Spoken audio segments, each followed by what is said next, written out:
Bonjour, aujourd'hui je vais vous expliquer comment vérifier un fusible électrique. Une lampe ou un appareil électrique ne fonctionne plus, plusieurs prises d'une même pièce ne distribuent plus de courant. Ce problème vient souvent d'un fusible à changer. Nous voici devant le tableau électrique de la maison. Les réalisations récentes n'utilisent plus de fusible, mais des disjoncteurs individuels.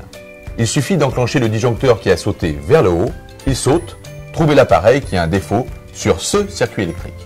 Si votre installation est plus ancienne, il fonctionne encore avec des fusibles. Première chose, avant de toucher au tableau électrique, on coupe le courant. Vous pouvez maintenant tirer le support à fusible vers le bas pour extraire celui-ci.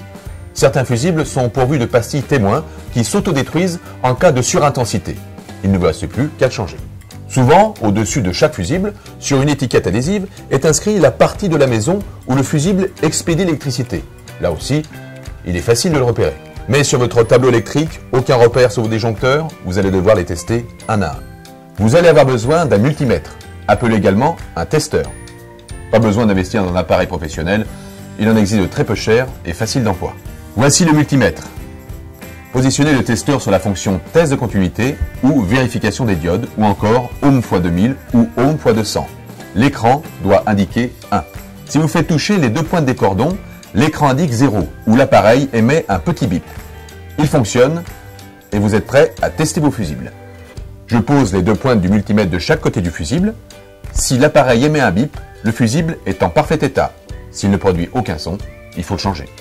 Attention, en achetant le fusible, il existe plusieurs modèles d'ampérage. L'ampérage est la puissance qu'il fournit au circuit électrique. Ils sont de taille et de couleurs différentes.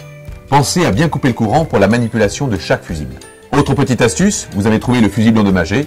Il a peut-être grillé à cause d'une surchauffe. Trop d'électricité lui était demandée.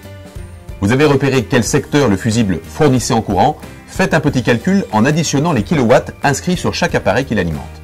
Par exemple, cette lampe 75 watts, cette chaîne hi-fi 300 watts, l'ordinateur 750 watts, un aquarium de 1800 watts et un chauffage d'appoint de 1500 watts. Total, 4425 watts. Il vous faudrait une distribution de 20 ampères. Et généralement, les prises secteur distribuent 16 ampères, soit 3500 watts maximum. Répartissez donc vos appareils sur plusieurs prises. Voilà, j'espère vous avoir été utile. Retrouvez d'autres conseils sur domeo.fr.